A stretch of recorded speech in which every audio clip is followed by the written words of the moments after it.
Pilipino may kakayanan na magpahusay ng kabuhayan Pilipino. That we call on all patriotic Filipinos to discard ideological differences, party affiliations, disparity of religious beliefs and regional origin, to close our ranks, stand behind one flag, commit our honor, dedicate our lives to fight as best we can in defense of our country.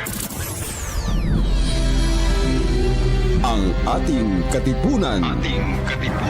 Ang ating katipunan. Ang palatuntunang maghahatid sa inyo ng mahahalagang impormasyon tungkol sa mga kaganapan sa loob at labas ng bansa. Ang ating katipunan. Magbibigay liwanag sa mga katanungang nagdudulot ng pagkalito sa mga mamamayan hango sa aral ng pandaigdigang kasaysayan. Ang ating katipunan. Makikinig sa inyong mga daing at kuro-kuro sa pagsusuri ng mga kasalukuyang suliranin ng ating bayan at ng buong mundo. Ang ating katipunan. Maglalatag ng kalutasan ng mga sanhi ng paghihirap ng kalagayan at kabuhayan ng sambayanan. Ang ating katipunan. Ihahatid sa inyo ni Itos Valdes ng Philippine LaRouche Society at Partido Politikal ng Katipunan ng Demokratikong Pilipino kasama si Cathy Cruz.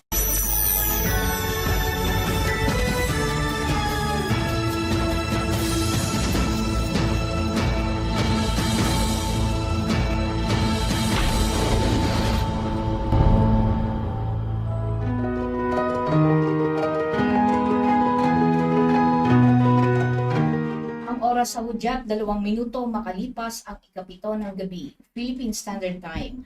At kayo po ay nakikinig dito pa rin sa himpilan ng RMN DZXL 558 kHz AM band at sabayan niyo po kaming napapanood sa pamamagitan ng social media accounts ng Katipunan Channel. Ngayon po ay araw ng Linggo, ika-16 ng Hunyo 2024. It's June 16, 2024. Ang himpilang ito ay kasapi ng KBP, kapisanan ng mga broadcaster ng Pilipinas. Magandang gabi po mga katipon sa Pilipinas at sa buong mundo. Ito po ang inyong katipon, Cathy Cruz, na inyo pong makakasama sa loob po ng 2 oras. At sa lahat po ng ating mga masugid na taga-subaybay, anuman po ang inyong ginagawa, saan man pong panig kayo ng mundo naroon, halina po kayo at samahan niyo po kami mga masugid na taga-subaybay. Anuman po ang inyong ginagawa, saan man pong panig tayo tuluyan na umusad sa atin, ay pabatiin muna natin ang Pangulo ng Katipunan ng Demokratikong Pilipino. Magandang gabi sa iyo, Itos. Magandang gabi, Cathy. I cannot hear you well, pero magandang gabi sa lahat ng tagapanood and our followers on our radio program. Please follow us also on YouTube, on Twitter, at Rumble, at Facebook, at lahat na pwedeng salihan ng Katipunan Demokratikong Pilipino.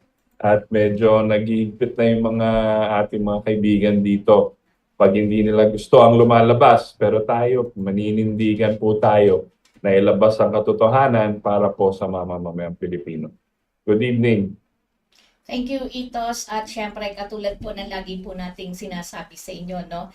Ang ating pong Katipunan ng Demokratikong Pilipino, ang Katipunan Channel, particularly ang ating pong palatuntunang ang ating Katipunan, no? Bagamat yumao po na ang leader o ang nagsimula po nito ay na walang iba po kundi si Professor Valdes, ay patuloy po kaming maninindigan sa katotohanan at sa tama po. Anyway, ang topic po natin ngayong gabi ay tungkol po sa nuclear war o BRICS. So, yan po yung ating magiging topic. At alam nyo po ba, naging umingay po hindi lamang sa social media, kundi maging sa mainstream ngayon, ang tungkol po sa nangyaring isang press conference sa United States National Press Club, ginawa. Ang emergency press conference pong ito na pinamagatan pong The Danger of Nuclear War is Real.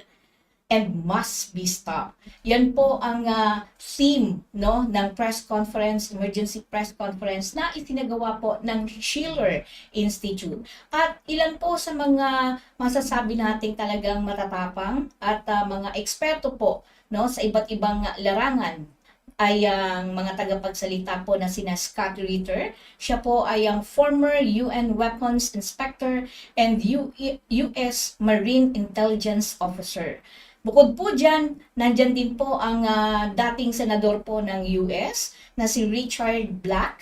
Dati po siyang head po ng US Army's Criminal Law Division sa Pentagon. Dati pong senador, katulad ng sinabi ko sa inyo kanina. At kasama pa rin si Colonel Lawrence Wilkerson. Siya po ang Chief of Staff to Secretary of State noong 2002 hanggang 2005, no, sa United States. At syempre, nandun din ang founder ng Schiller Institute na si Helga Zepp LaRouche. At syempre, marami pa rin ibang mga nandun din, naging nagsilbing moderator din si Dennis Speed.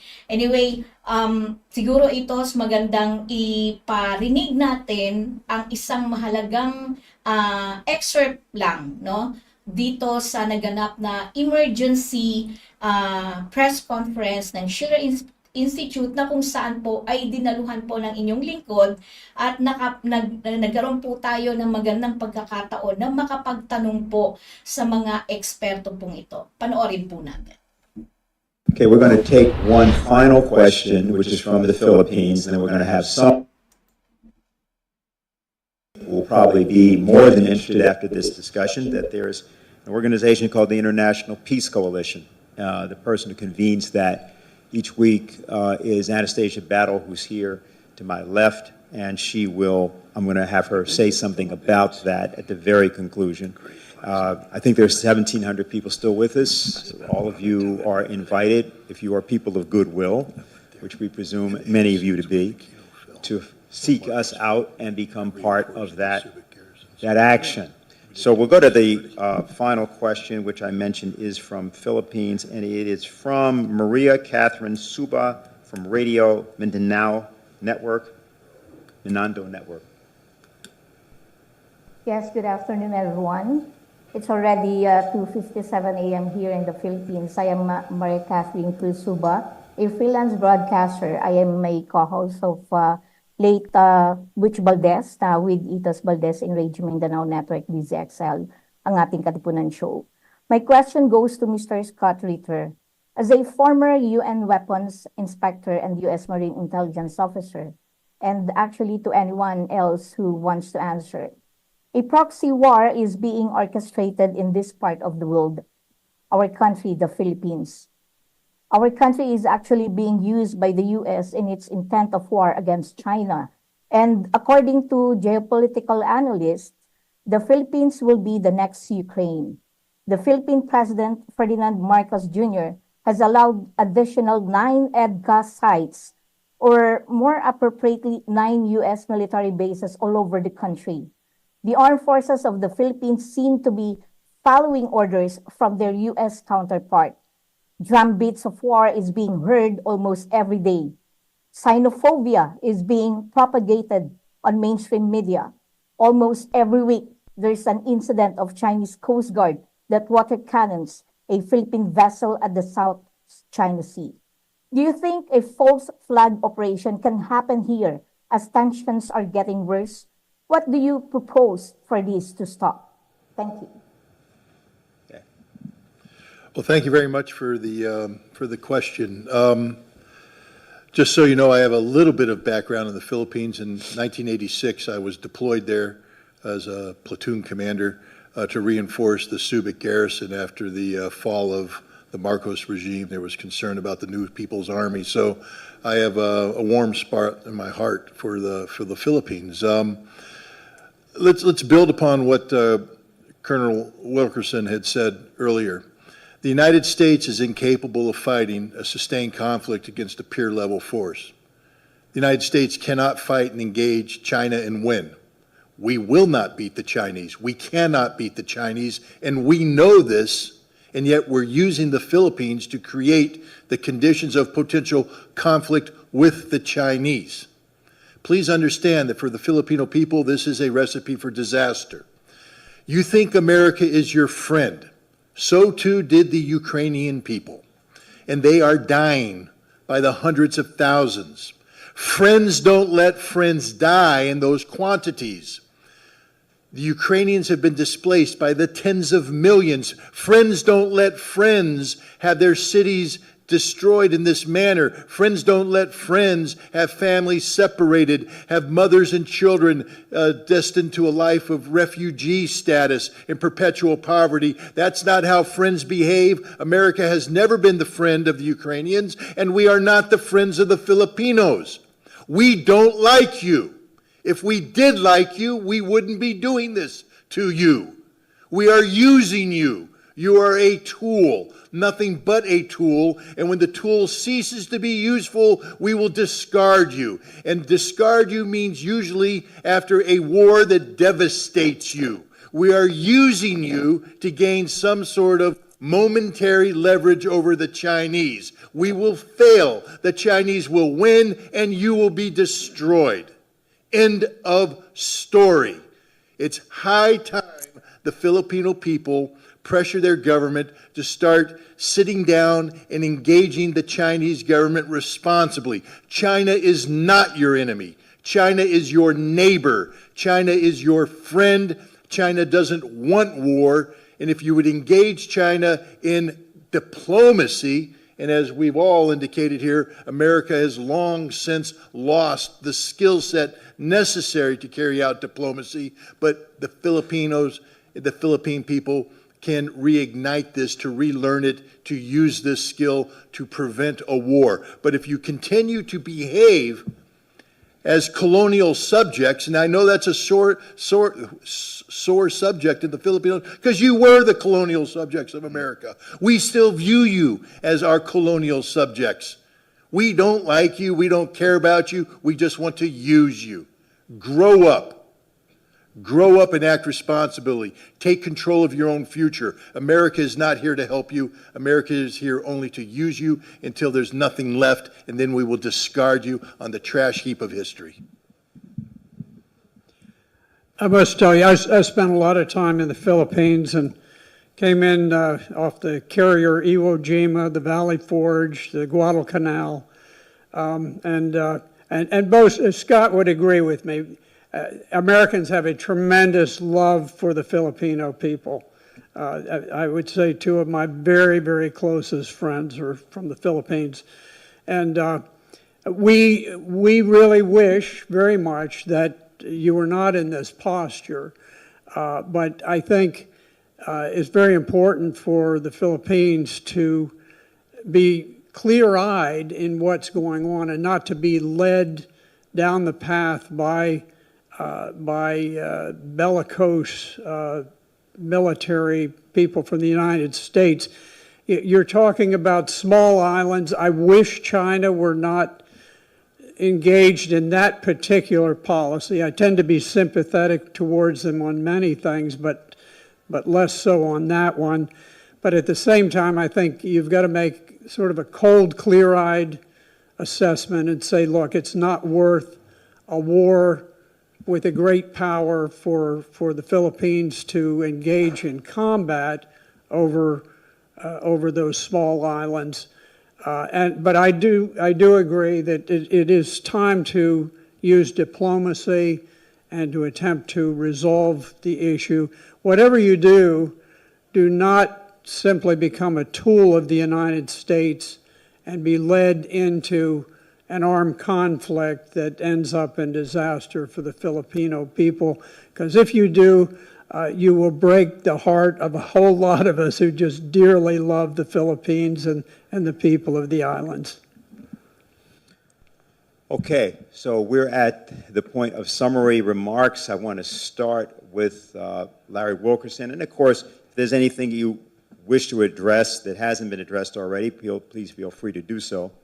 And we'll then proceed. Go ahead. I'll just add to what was just said. I thought when Teddy Allen brought Ferdinand Marcos and Imelda Marcos to Pearl, and we escorted them up to Camp Smith, that the Philippines had finally awakened and thrown us out. and that we would never be back. And then I saw Donald Rumsfeld take advantage of 9/11 and start infiltrating special forces back into the Philippines. And I knew the game was back on again. So I agree with what both Scott and Colonel Black said.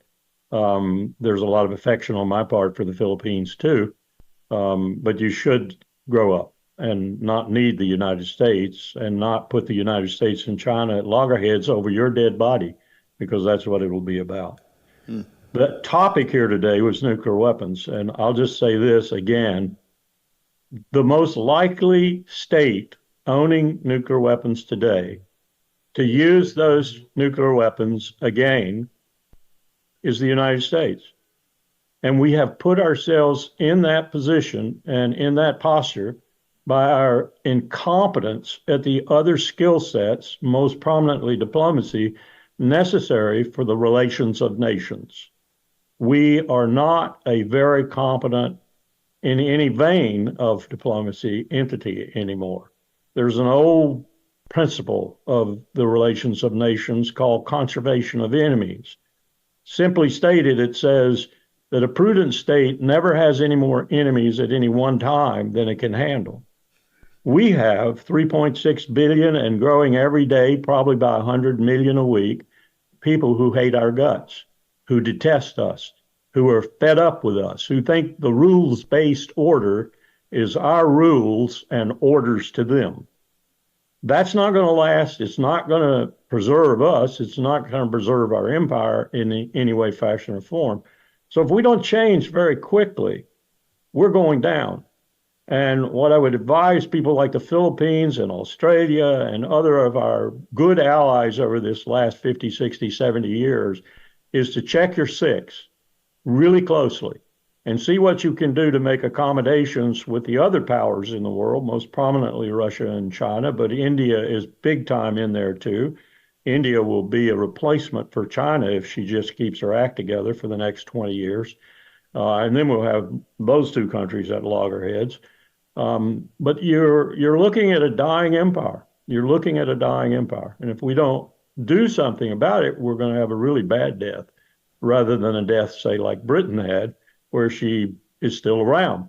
Stupidly led by Rishi Sunak, but soon to be gotten rid of, probably. So it's a different world. It's a totally different world. It's no longer unipolar. It's multipolar. And it's going to act that way. It's going to have a new financial system, a new monetary exchange system, a new banking system. Everything's going to be new. And we're going to be on the outside unless we learn to accommodate. And you learn to accommodate with that deft instrument of national power called diplomacy. So we'd rather grow some diplomats and fast. Okay, napanood po ninyo ang nangyaring press conference po, at ito ay ang pagsama-sama po ng mga anti-war advocate po sa US para bigyang babala ang mundo sa nakaabang nuclear Armageddon, no? Sa nangyari nga po inorganisa ng Schiller Institute. At isa-isang ipinaliwanag ito ng mga eksperto at mga dating opisyal ng Estados Unidos, ng gobyerno po ng Estados Unidos, kung gaano kadelikado ang nuclear war. So, Itos? Yes, Kat. No, I wanted to comment lang kasi maraming, since after that Schiller conference, no, naglabas tayo ng mga videos at pinink up to ng mga kaibigan natin sa media at yung mga vloggers at syempre ang tanging gusto nilang magka-reaction and yung mga headline nila is yung sinasabi po sa yung reaction ni Scott Ritter. Now, if you know Scott Ritter, just a little bit of a background on Scott Ritter. He was a US military intelligence. Tapos UN, sumama siya sa UN as weapons inspector when they went to Iraq. I think this was 2003 or...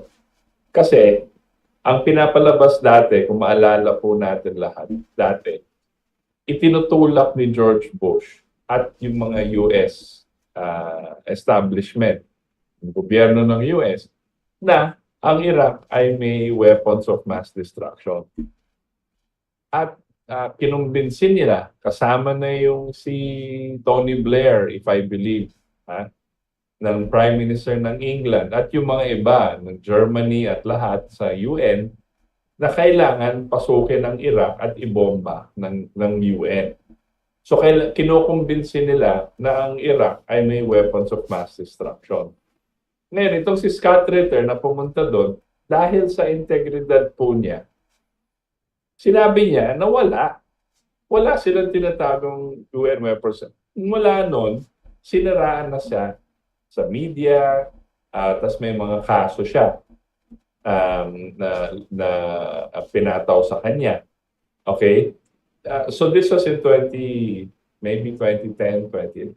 So he became parang the enemy of the state kasi nagsabi siya ng totoo na walang weapons of mass destruction. And years later, nalaman ng taong bayan, wala pala. At pinasukan nila yung Iraq, sinira nila yung Iraq, okay, on a false premise. Tapos, ang dami nilang pinatay, okay, sabi nila, masama daw yung Iraq, masama. So, ginera nila yung Iraq, kinuha si Saddam, at pinatay nila si Saddam. Pinatawan ng korte, kunwari, na tinatawag natin kangaroo court, hindi naman totoong korte, at pinapatay. Okay? Iyan ang ginagawa ng US Intelligence Services. Itong mga Scott Ritter, Richard Black, and si Wilkerson, these are all very credible and respected military experts. Okay? And these guys are sticking their necks out. And sinasabi nila, itong nangyayari ngayon, napakadelikado. Kasi ang intensyon ng US admin ngayon, Biden, at yung mga nagko-control kay Biden at yung mga military adventurists ng US and CIA are all pushing for war. Okay? Siyempre, yung local media natin nagugulat kasi itong nakita nila, itong Amerikano and former military expert ay nagsalita against what the US is doing here in China. Kaya minabuti nag-attend si Cathy at si Ver ng press con, madaling araw po yun, at nag-question sila. Maganda yung question po ni Cathy at sinagot naman nila. Ang dapat tuunan ng pansin ng local media, ang sinasabi po ni Scott Ritter at ni Colonel Black at ni Colonel Wilkerson is for the Philippines, the Philippine establishment, ibig sabihin, armed forces, leadership, Senate, the admin, is to grow up. Stop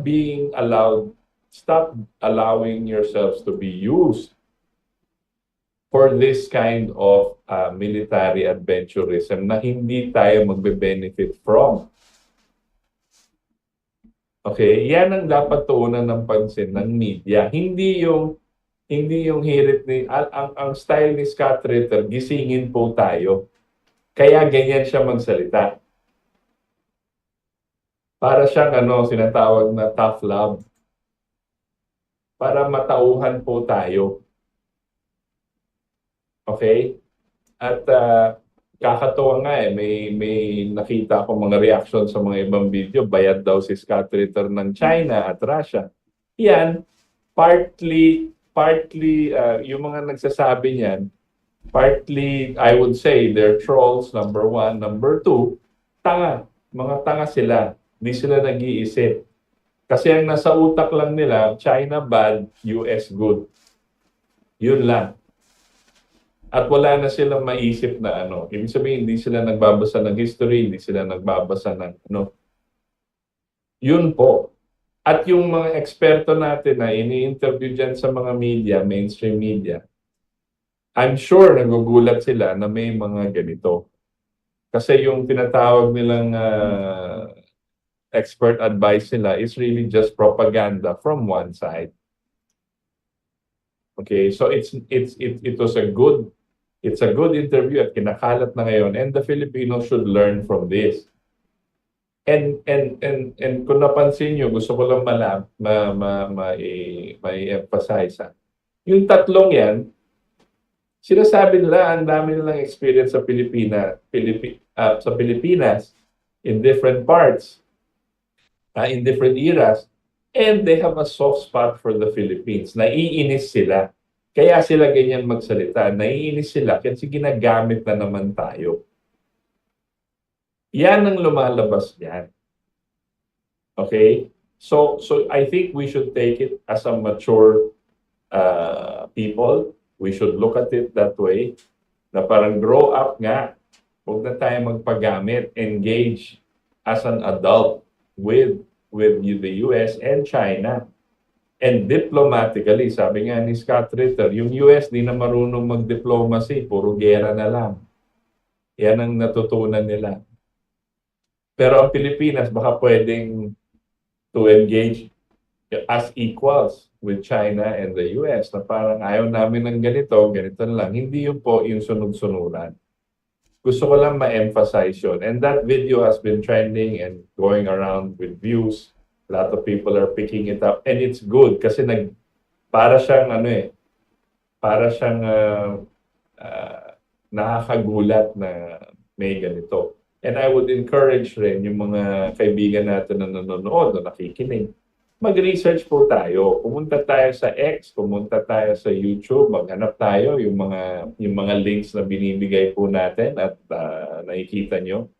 Matuto po tayo, mag-ano tayo ng konting history. At you have a wider perspective on what's happening. Kasi nga, sabi nga ni yung sa huli, si Wilkerson, sabi niya, iba na po yung mundo. Ibang-iba na. It's called a multipolar world. Ibig sabihin, there will be centers of influence around the world, iba-iba. And that's what we will discuss moving forward, no? The other thing is that, Cathy, you have any more reaction before we go to the next video? Actually, ang isa sa tumimo din doon sa mga sinabi ni Scott Ritter, no, Itos, yung salita niya coming from a American soldier, China doesn't want war. Hindi gusto ng China na magkaroon ng gera. Kaya ang pinaka-importante, katulad nga ng nabanggit mo rin, is engage China in diplomacy. At makikita mo talaga na siya mismo naniniwala. Meron pa nga siya isang sinabi na we cannot beat China. America cannot beat China. 'Di ba yung mga ganon na mga speech? Pero hindi yun eh. Ang importante is that sa isang bansa na katulad ng China na ang tingin ng mga propagandista, no, na masama, dinedemonize nila ang China, na kabaligtaran sa sinasabi ni Scott Ritter na isang Amerikanong sundalo, isang eksperto pagdating sa mga digmaan, 'di ba? Na nagsasabi na hindi yan ang gusto ng China. Hindi gusto ng China na magkaroon ng gera. Yun ang importante sa akin, Itos. Yes, and I want to build on what you said, no? Yung sinasabi niyang China is not your enemy, China is your friend. Yes. Look, China is not, hindi naman sinasabi namin na China, anghel yung China. Hindi naman either or yan. The point being is China has their own interests, correct? But it is not in their interest to wage war against any nation. Now, if we get into a deal with China, interesado ang China makipag-deal in terms of economic projects or development. E di doon tayo sumama. Ba't tayo sasama sa isang bansa na gusto lang magkagera? Right? So, that's what he's saying. Hindi po namin sinasabi na anghel yung China, anghel yung ibang bansa, Russia. They have their own interest. But they're willing to make a deal, just like business partnership. Eh, ba't di na lang gano'n? Diba? So, and you know, when Scott Ritter said, we cannot win a war against China. Kasi po, these guys, coming from these military experts po, yung sinasabi lang we cannot win a war, may iba pa nga nagsasabi, yung iba, si Colonel McGregor and the others, sinasabi lang, tanga-tanga ng US gusto nila lumaban sa Russia, gusto nila kalabanin yung China, tapos may Israel, Gaza. Tatlo-tatlong kakalabanin nila. Sabi nga ni World Person, 3.6 billion ang kalaban na natin na tao. Because that is the global south. That's the population of the global south. India, China, Brazil, BRICS. Yan ang kalaban na ng US kasi tanga-tanga ng US and this administration, they seem to want war. And the world is changing already, and we will go through those developments. Meantime, di ba, recently, Cathy, may dumating si Zelensky. si Zelensky. Sabi niya may peace process daw, may peace conference daw. So nagka-peace conference nga, natatawa yung mga tao kasi wala China, wala Russia. And yung mga statements ng Saudi Arabia doon sa Switzerland is the prerequisites for a peace conference are not met. Wala kasi yung si Russia, wala kasi si China. So, anong klaseng peace conference to? Tapos, pala, and we will see in this next report, ilang beses na ginagawa ni Zelensky yan, umiikot at nagpi-peace conference at pinupush niya yung mga agenda niya. Pero wala pa rin nangyayari sa Ukraine. Talo at talo sila. So nagtatanong ngayon lahat ng bansa o yung mga taong nag-iisip sa buong mundo at nakikita nila yung ano ba talagang papel nitong si Zelensky na nag-suspend ng elections ang kanyang bansa. So effectively, diktador siya. E pag nag-diktador, dapat i-recognize muna ng UN, di ba? At susuportahan ba ng US to na diktador? Di ba? So ito yung nangyayari. Nakakatawa yung peace conference na kunwari, pero it looks, and nangyayari dyan, it looks like a propaganda. So let's look at this report where I think the video on the peace conference kunwari sa Switzerland para we get a sense, tapos react na kami ni Cathy. In Bergenstock, Switzerland today, there is a peace conference that has just started. It's going to be going today and tomorrow to try and find some way to end the Russia-Ukraine war. Or at least that's what it says on the surface of it. I mean, it's for a peace settlement. It's called a peace conference. But when you look underneath the surface here, strange things seem to come up. And we've got a really great guest to help us unpack some of this today, who's from Switzerland. And we have Colonel Jacques Beau back. He was on our show a couple of days ago talking on some of the issues of the war. But there's no better person to have to talk about this on this topic. And we're really grateful to have you back again today. Thank you. Thank you for having me back to the show. Thank you. And it's always good. I mean, you always have such great insight here, and you seem to always have stuff to show that most of our audience doesn't even know about. And I can't imagine that's going to be the case again today here.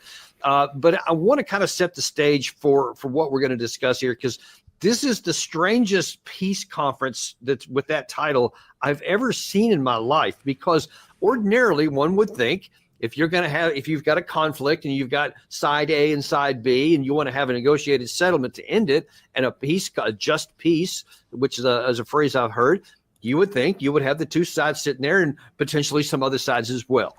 But as we'll see in this following clip here, that's not the case here. Watch this. A peace summit launched by Ukraine looks in trouble even before it's begun. President Volodymyr Zelensky has asked global leaders to attend the talks in Switzerland in June, but without much success so far. You see, the US President, Joe Biden, is planning to skip the gathering. Russia hasn't even been invited, and the leaders of China, India and Brazil may not turn up. That's left EU ministers scrambling to find a solution. With Israel's war raging in Gaza and Russian and Ukrainian troops locked in what looks like a near stalemate, Kyiv is desperate to keep world attention on the conflict at home. What can it hope to achieve if Moscow isn't there? Indeed, if the other half of the party's not there, one's got to wonder, what are you even trying to accomplish? As best as you understand, what is the purpose, the actual purpose of this so-called peace summit? Well, it's even more bizarre because if you look at it, this is the seventh conference on exactly the same topic with the same participants. And we see that there was this, in fact, this is the seventh time that Zelensky presents his so-called 10 points formula. It started as a 5-point formula that it was presented to the UN General Assembly in September 2022. Later, it was developed into a 10 points plan, but basically it's exactly the same points. And it was presented in the G20, then in Copenhagen and so on. And each time it's ended as a failure, basically, because again, for exactly the same reason, you have only one participant. Basically, you had only Western countries attending the conference, and of course, everybody applauded to Zelensky, and that was it. But this didn't help to solve any question and didn't address any of the realities on the ground.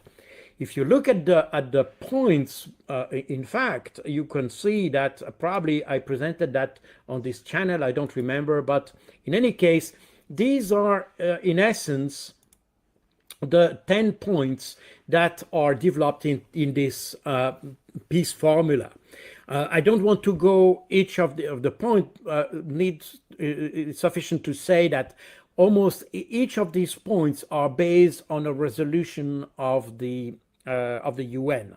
So as to radiation and nuclear safety, that was a resolution taken after the issue on the Zaporozhye nuclear power plant in summer 2022. Food security, that was a resolution that was taken after the issue of the circulation on the Black Sea also in summer 2022, and so on and so forth. So basically, we have 10 points. But the interesting point here is that it addresses the withdrawal of Russian troops and cessation of hostilities. So basically, it's a plan that provides for the capitulation of Russia.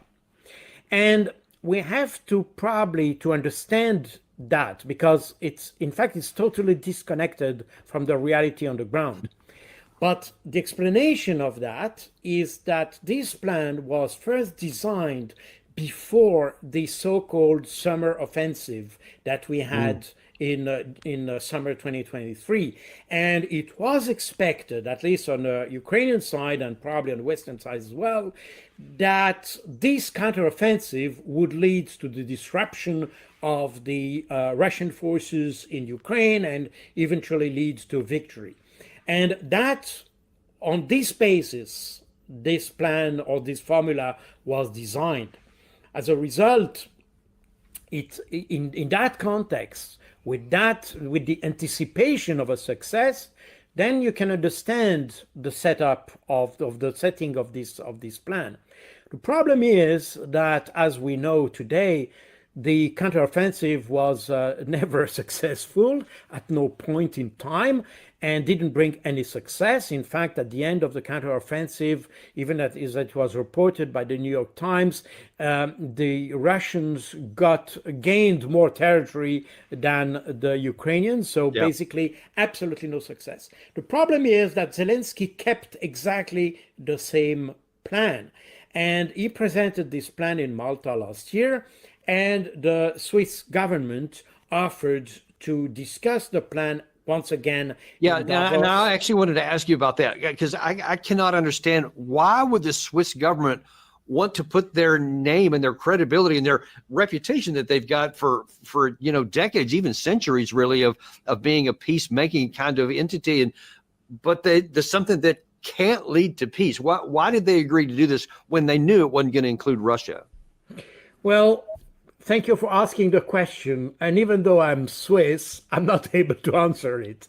This is totally irrational. Okay. And I think a lot of people in the Swiss, including the Swiss military, don't understand what is the purpose of all that, and even don't understand the stance of the Swiss government, because remember that in 2022, Switzerland was one of the first countries to apply sanctions on Russia. And for a while, up to October 2022, Switzerland was even the country that sanctioned more Russia, even more than the US, even more than the EU.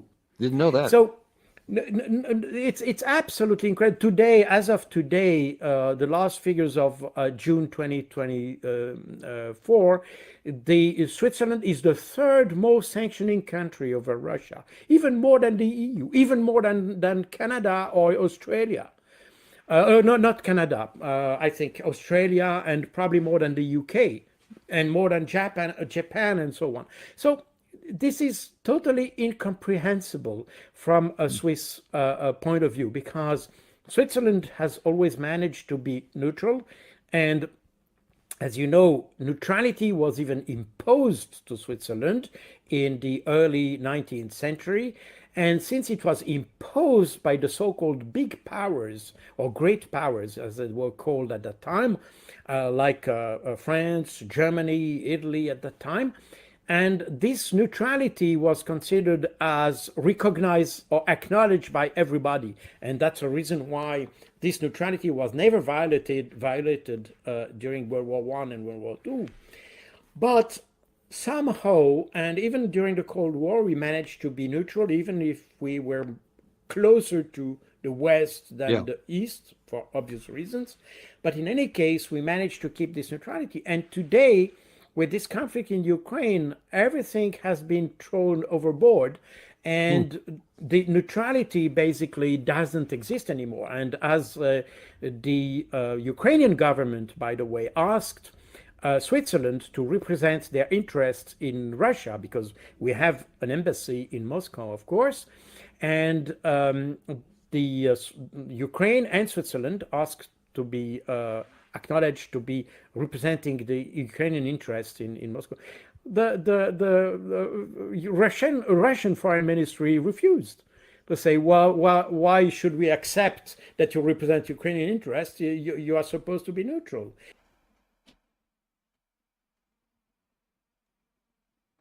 So yan lang video, no? Second video po, no, Itos. At kita mo yung 10-point peace plan ni Zelensky, Itos, ibang-iba dun sa inilalatag ng binanggit ng Schiller Institute, Itos. Yeah. Hindi sincere kasi si Zelensky. Ang pinapalabas ng interviewer, na former Swiss military guy, si Valdes or something. Sabi niya, marami nang pinopropose si Zelensky. Una, 2014, 3-point plan, tapos naging 10-point plan, tapos naging 5-point plan. Marami siyang pinopropose na hindi naman talagang, hindi mo pwedeng iseryoso kasi masyadong pagka sa negosasyon sa peace, hindi mangyayari. Tapos, the other thing is this, nakalimutan kong ilagay yung video pero right before yung event na yan sa Switzerland, naglabas si Putin ng kanyang offer to peace. At sinabi niya, ito yung, sige, ceasefire tayo, pero so may may demand siya. Labas kayo sa mga region na ayaw sa inyo, sa Ukraine, na inaapin nyo yung mga tao. At wag na kayo sumali sa NATO. Pag ganyan, titigil kami. Kasi po, bakit ganyan po si Putin? Contrary, taliwas ba, Cathy, yung name? Taliwas. Taliwas sa sinasabi ng mga kaibigan natin sa media o nire-report nila at pinapalabas dito, yung Ukraine wala na pong, hindi na kayang lumaban. Kaya humihingi siya ng pera. Umiikot siya. Yan na lang ginagawa niya. Sinuspindi niya yung eleksyon niya. Tapos, kumukuha pa sila ng mga tao on the streets. para lumaban, ibato dyan sa frontline para mamatay. Para lang may masabing may lumalaban for them. Wala na. Tapos nagda-draft na nga sila ng babae. Dati mga lalaki lang na pwedeng lumaban dyan sa frontline sa Ukraine. Ngayon mga babae na rin ang kinukuha niya. So inaapi niya yung kanyang mga tao. Mga taong bayan ng Ukraine, the Ukrainians, are even being forced to fight. And this is what's happening. And the Russians are not pushing forward as fast because ayaw nilang saktan yung mga civilian. Okay, ito si Zelensky, again, sinasabi natin, tignan nyo yung history ni Zelensky personally. Makikita nyo yan online, sa X, sa YouTube even. He is a actor. Komedyante yan. Yan ang karir niya, showbiz. At nilagay lang siya doon ng US dahil nagkudeta sila against Poroshenko 2014. Okay? At 2014 naglagay na sila ng mga armas. At binobomba-bomba na nila yung Donetsk region at yung mga border cities near Russia since 2014. At galit na galit si Putin doon. Kaya siya lumusob kasi naglalagay na sila ng mga missile sites diyan malapit. Okay? Kailangan gumalaw na siya. Kaya siya nag-special operations. That's the whole reason. And then now, ang ginagawa ni Zelensky at yung NATO ay pwede na daw ibomba yung Russia from NATO and from Ukraine and other NATO countries. Gagalaw si Putin. Ang latest na balita po natin ay si Zelensky at nireject niya. Siyempre, expected, nireject niya yung proposal ni Putin. Sabi ni Putin, ito talaga yung peace deal kung gusto mo. Kumbaga, lamang na ako pero binibigyan pa siya ng pagkakataon para ayoko nang patayin yung mga tao mo. Yan ang si Putin. And he stated this. Pero nireject kasi sabi nilang NATO, huwag mong tanggapin yan. O, sige. Sabi nga ng mga military expert, tanga-tanga nang hindi niya alam kung wala silang laban sa Russia. Ang Russia ay number 1 sa number of nuclear missiles sa mundo. And they are probably the best fighting force now.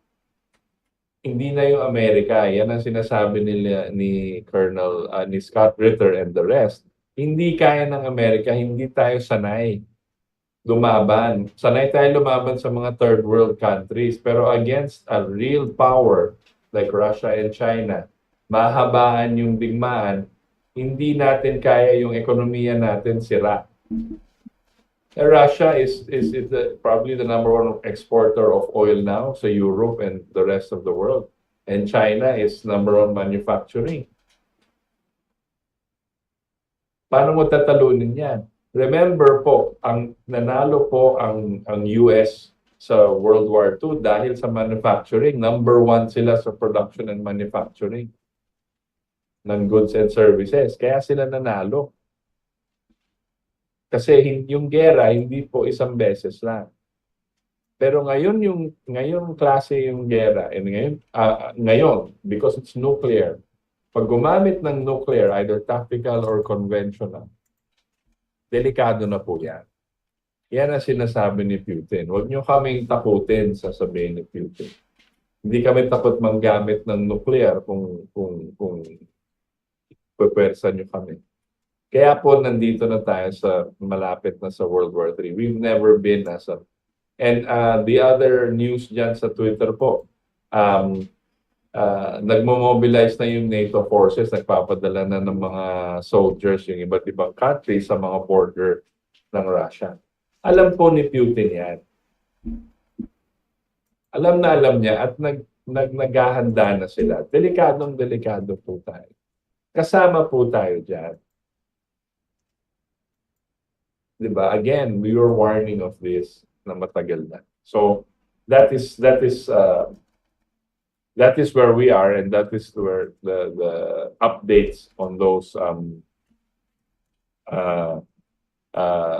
situations. No? But there is another. Cathy, you want to react one more time before we go to the next video? Sige, hindi, okay na ako.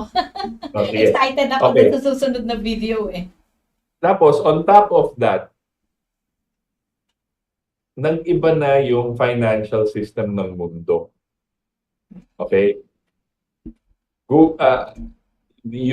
People don't realize how bad this is. What bad, but good in a sense because kailangan na talagang palitan, pero bad for us because we are hanging on with the US and the West and Britain and the rest of their old financial system. Recently, yung Saudi Arabia ended the petrodollar system. Alam niyo po yung petrodollar system ay nag-umpisa 1971. Sabi ng US sa Saudi, deal tayo. Hindi kayo makibebenta ng langis sa buong mundo kundi gamit yung dollar. So for 50 years, yan po yung sistema. Kasi tanda ko po yun, yung sistemang yun, 1971. Okay? For 50 years, yun yung sistema. At for 50 years, yan po ang nagpapalakas sa dollar. Kasi po, ang US since then have been declining in their manufacturing. Ina-outsource po nila manufacturing and services. So, pakonti, on purpose po to ha,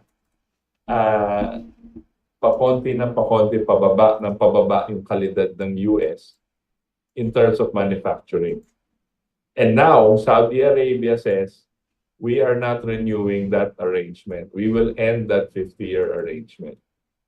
So, that's what you call dollar decoupling. Hindi na sila attached to the US dollar.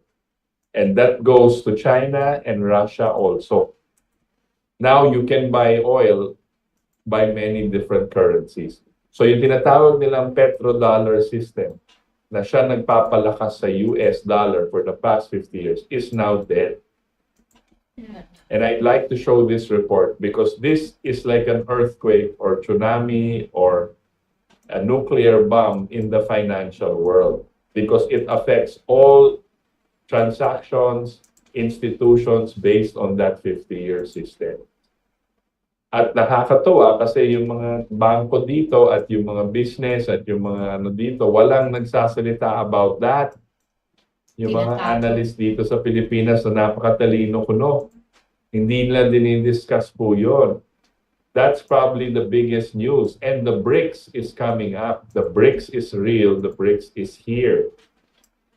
Kumbaga, sabi nga ni LaRouche, a decade ago, more than a decade, the Titanic has struck the iceberg.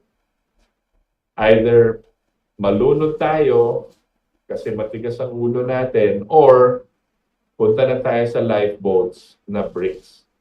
So I want to show this other video, this next video on it, and then we can react on it, Cathy. Okay.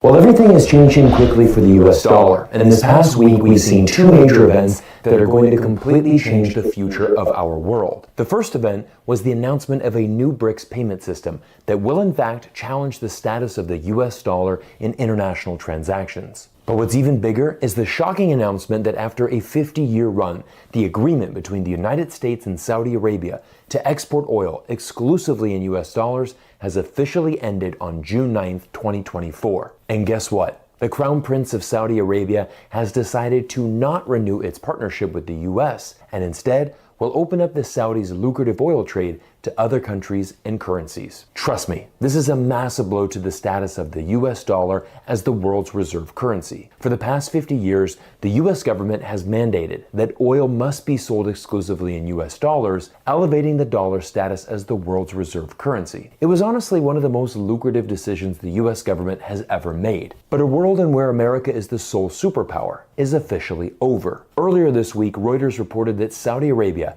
has now joined a China-led central bank digital currency project in what could be another step towards less of the world's oil trade being done in US dollars. Last week, US Congressman Thomas Macy made an appearance on Tucker Carlson's podcast and gave one of the most authentic breakdowns of what's happening with the US dollar. Trust me, there are very few politicians in Washington who are actually worth listening to, but Congressman Macy doesn't sugarcoat what is really happening. And we can do that as long as they use our currency, but I think it's going to end at some point. They're going to quit using our dollars as reserve currency. I mean, I watched your interview with Putin. One of the things he said that is true is when we sanctioned him, before we sanctioned Russia, 70% of their transactions were in US dollars. And after the sanctions, it's less than 20% of their transactions are in US dollars. Ironically, every time the US government introduces a new economic sanction, it moves the world one step closer to de-dollarization. To be honest, the exact same thing is happening with the US government's microchip battle against China. The US doesn't want China to have access to America's best microchips,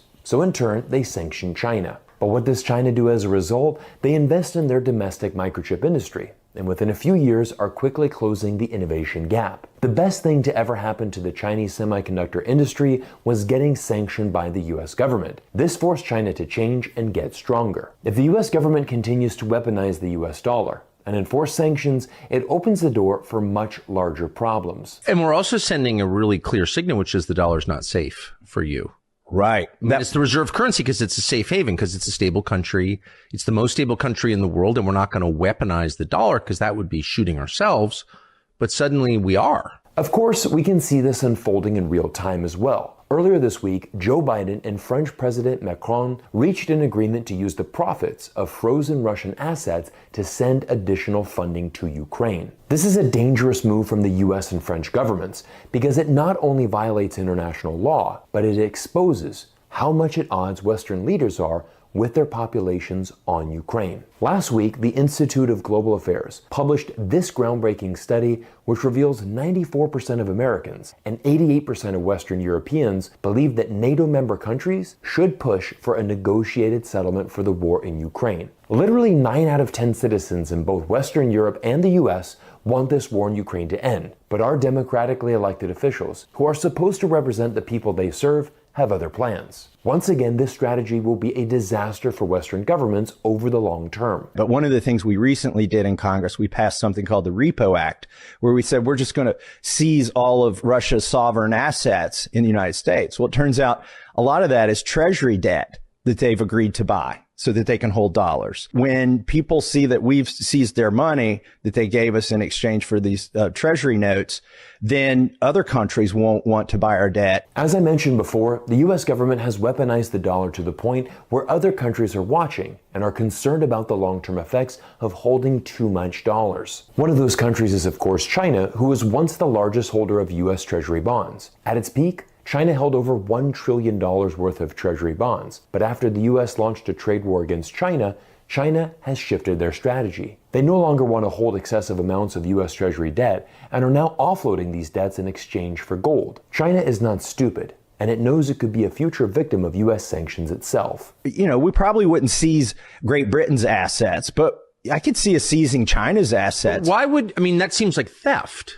Just like take a country's assets. I mean, that belongs to the people of the country, right? It's not just Putin. It is theft. Like, it's immoral, but even if you're okay with the amorality or immorality of it, it's short-sighted because eventually it'll catch up with us. As you can see, this interview with Congressman Macy exposes a lot of truth, and it's why the other leading headline that BRICS is launching its own payment system was also significant this week. Here's a clip of Vladimir Putin speaking at the 2024 St. Petersburg International Economic Forum, which was held in Russia just last week. Pay attention to these words as he reveals the future of global trade. По 23 год доля рубля в расчетах за российский экспорт выросла почти в 3 раза, до 39%. В 3 раза. Вместе с зарубежными партнерами будем наращивать применение национальных валют во внешнеторговых расчетах, повышать безопасность и эффективность таких операций.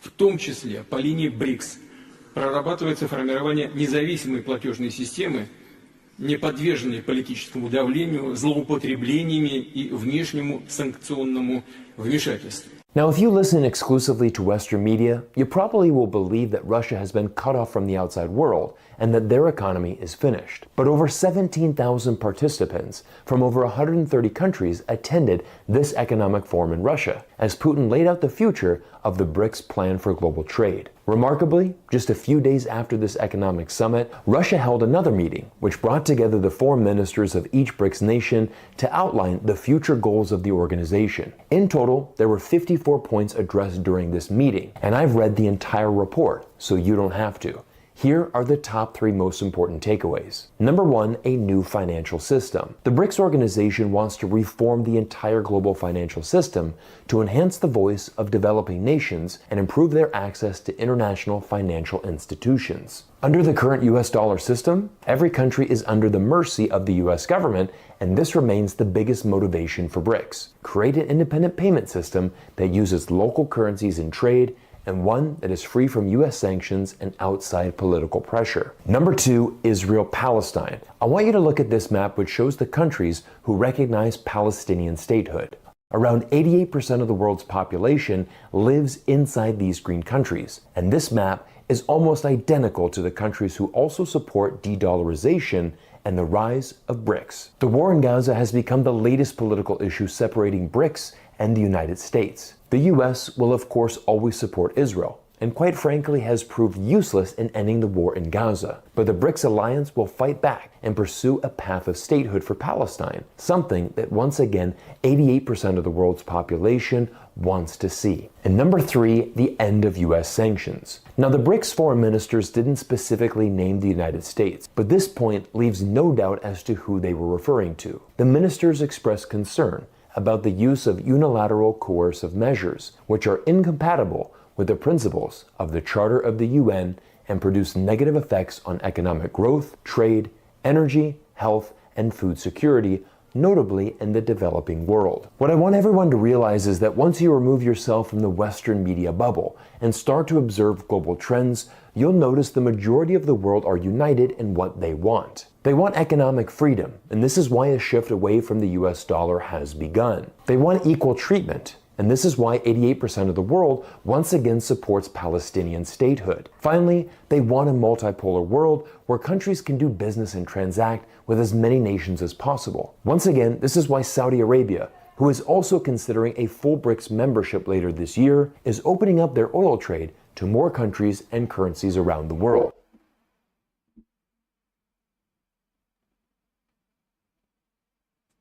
Yun. So just to summarize, no, sinasabi nila, there's a new financial system. The BRICS is already ready to implement this, and they're already dealing with many other countries.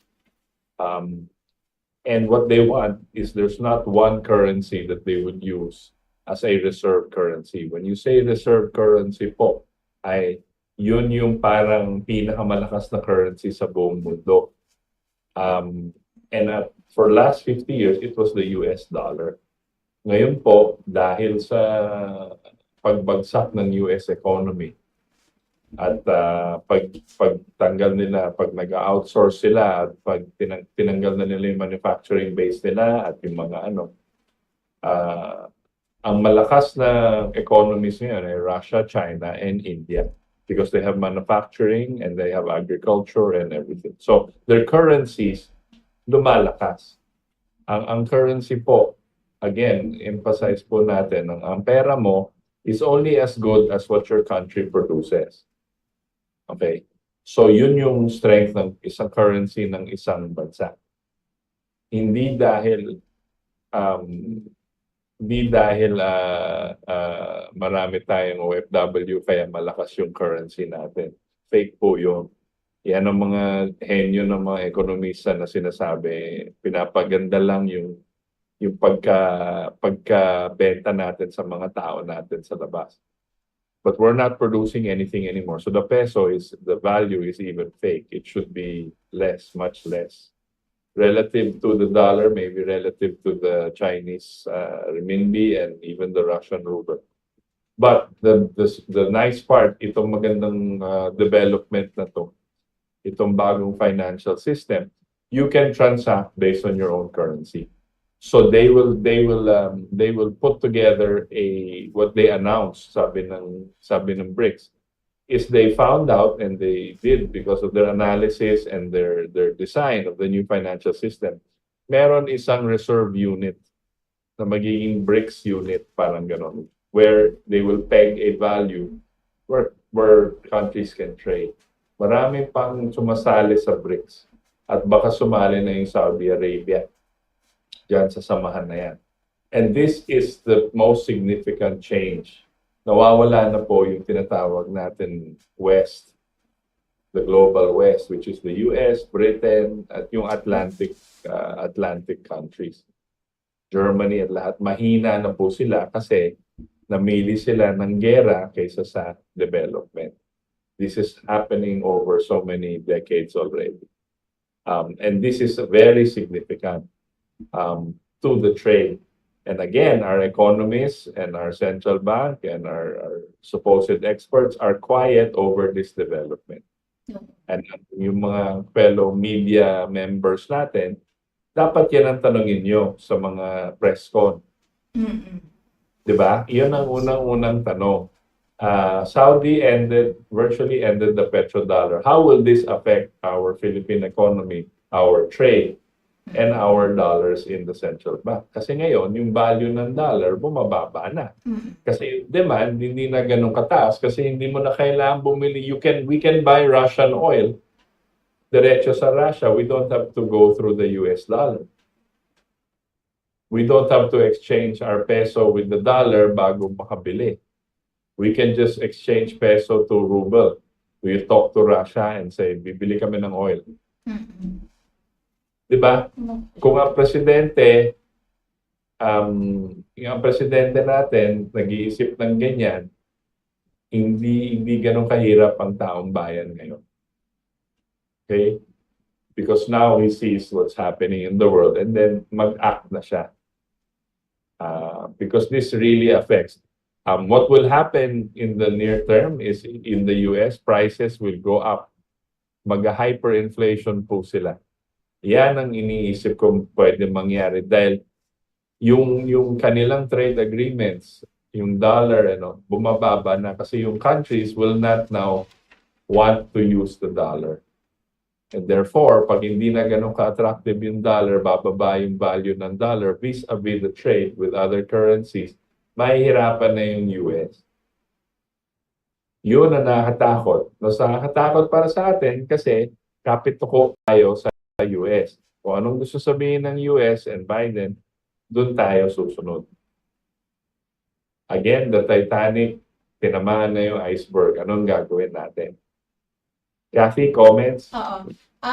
May mga questions lang ako, parang paglilinaw lang itos. First, di ba, yung 50-year agreement na binabanggit kanina nung yung nagre-report, June 9, 2024 nagtapos at nag-open up na sa other currencies. Ngayon, sinasabi nga na ang palitan hindi na yung base sa dolyar, kundi sa sarili ng currency. So kung halimbawa si Pilipinas makikipag-trade ng sariling pera, peso, papunta dun sa So ang tanong ko na lang dito, kasi dati parang meron tayong basehan, yung dolyar halimbawa 50 pesos is to $1, di ba? So paano ngayon yon? Is it yung BRICS ba mag-create sila ng isang unit to identify na yun ang gusto kong maging malinaw lang. Correct. That's why they're creating a common sabihin na natin common currency na kunyari para may basehan. So hindi ang intindi ko hindi 1:1 pa. Meaning hindi 1 peso is to 1 ruble. Because definitely yung economy ng Russia is mas malakas sa atin. Right? So ang significant lang dyan, pwede makipag-trade on goods and services with all other nations without going through the dollar. Kasi dati, hindi tayo makabili ng langis. We cannot import oil unless we have dollars. So ngayon, nagiging valuable yung dollars. Bibili tayo at bibili ng dollar, di ba? Kaya masaya tayo kasi yung dollar OFW sends home dollars, di ba? Yes, oo. So, but now, the whole economy, the whole economics have changed. We can now even deal with China directly in terms of we don't have to go through the dollar, go through the and sabi nga ng isang report, nakakatakot yung banking system ng US ngayon. Because lahat ng transaksyon, lahat ng utang, lahat ng it's on dollar basis.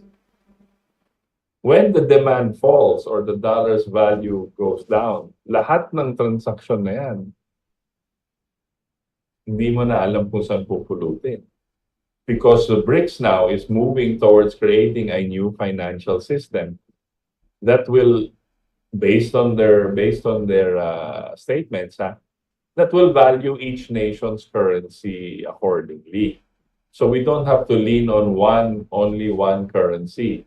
Doon naging superpower yung US in the 70s to today. Dati, naging superpower yung US dahil malakas sila sa manufacturing. In time ni Franklin Roosevelt, the Bretton Woods Agreement from 1945 to 1971, it was based on physical infrastructure and it was based on fixed currencies. Ngayon, because of yung mga bankero at yung mga elite na gustong pumasok ulit, bumalik ngayon yung speculation. Naging floating exchange rate system. When you floating exchange, nothing is based on solid grounds. It's all based on computations by the IMF and the World Bank. Okay? So yung currency mo naging floating. Okay? So hindi na siya fixed exchange rate. Doon na lumaki. Doon na pumasok. And doon na nag-umpisa yung pababa ng world economy, lalo na sa US. Tapos yung arrangement ni Henry Kissinger sa Saudi is a political arrangement. Sige, we will give you arms, we will give you tanks and guns and pero yung benta nyo ng oil nakabase sa currency namin, sa dollar lang. Para lahat ng bansa susunod to. Ngayon, tumiwalag na. Lalo na tumiwalag yung mga malalaking economies. Saudi, China, Russia, India. Which for me is very, very, we're entering a new phase of gulo. Lalo na, dahil kaya gusto nila manggera. Yes. Okay? Kasi sabi nila, delikado na tayo dito. So, we've been talking about the danger of nuclear war, di ba? Yes. Pero meron pa ako. Pasensya na ito sa medyo naglalaro lang. May dalawang words lang ako na naisip, no?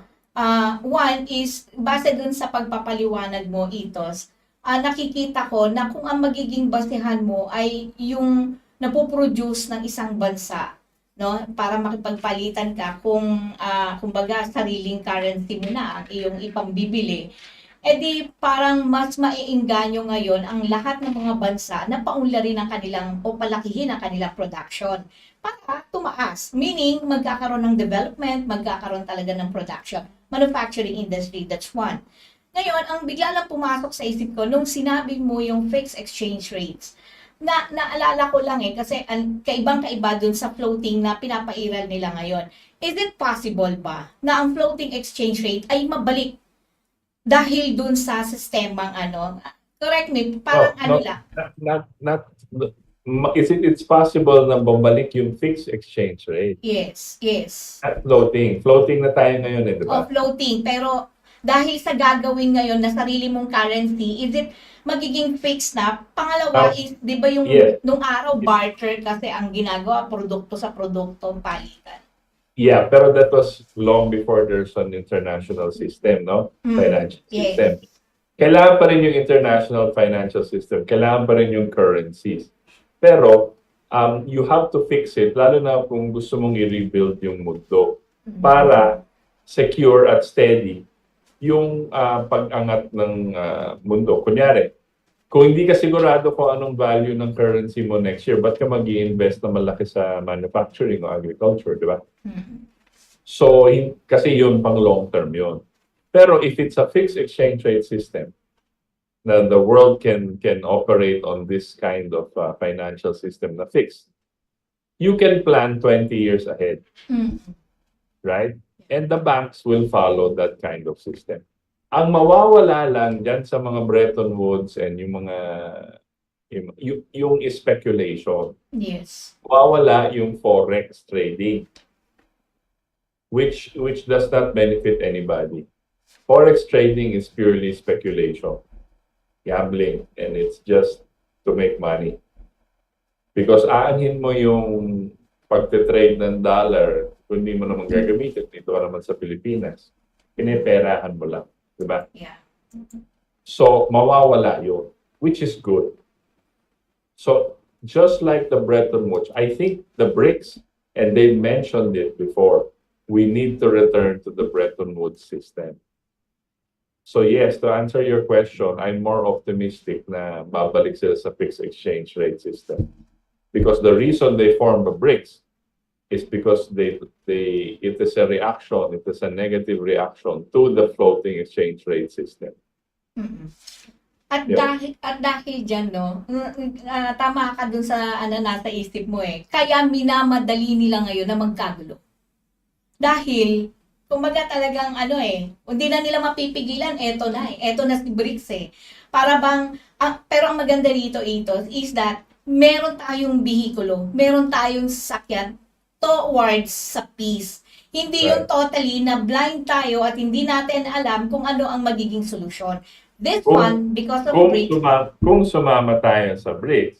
Yes, yan yung magandang panawagan. At mamaya, yan ang hihingin ko sa yung panawagan mo sa ating pamahalaan, sa ating leader later on.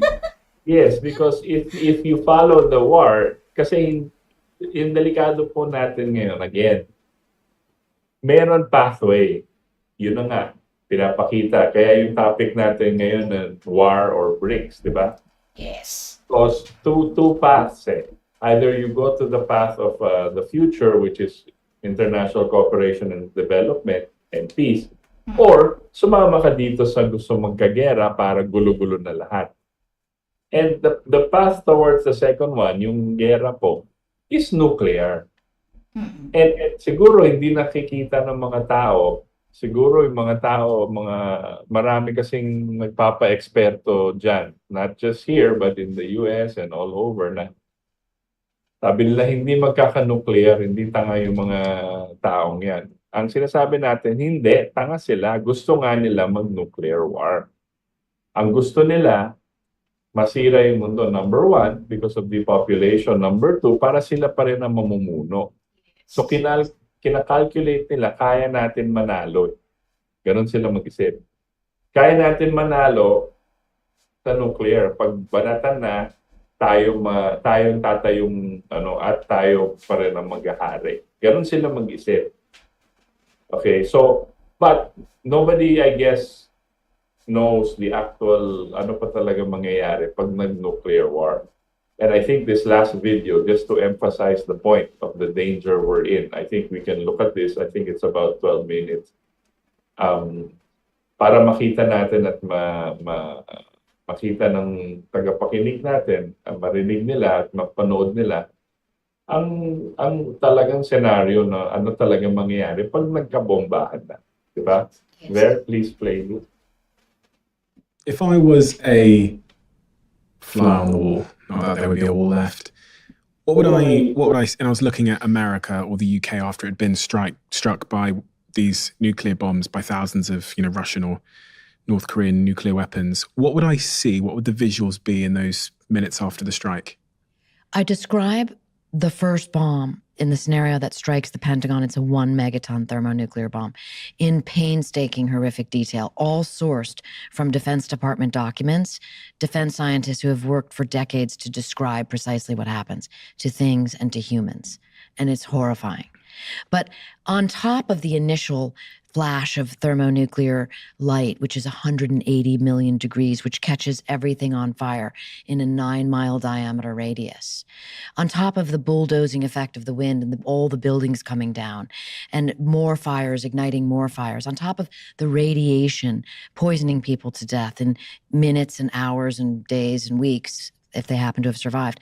On top of all of that, each one of these fires creates a mega fire that is 100 or more square miles. And so essentially, in essence, what do you see?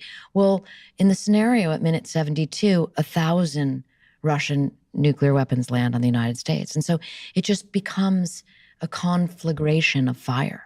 It's just fire, fires burning, fires, 100, 200 square mile fires burning. And then we move into nuclear winter. And that's sort of the denouement of the book, where I tell you about nuclear winter from the point of view of one of the original scientists who wrote that original nuclear winter paper with Carl Sagan back in 1983. And his name is Professor Brian Toon. And he spent the decades since working with the state-of-the-art climate modeling systems that can now precisely tell us what nuclear winter will look like. Because I've always thought, you know what, nuclear war wouldn't be that bad. If, you know, Russia launched 1,000 of their nuclear bombs at the United States and I was here in New York where I am now, I would die instantly, so I wouldn't really know it had happened. Is that true? I think you would want to die instantly. I mean, there's a quote from Nikita Khrushchev, the former premier of the Soviet Union, and he said, after nuclear war, the survivors would envy the dead. Because there is, right? There is this sense of if you survived, I mean, there is no more law and order. There is no more rule of law. There is no government.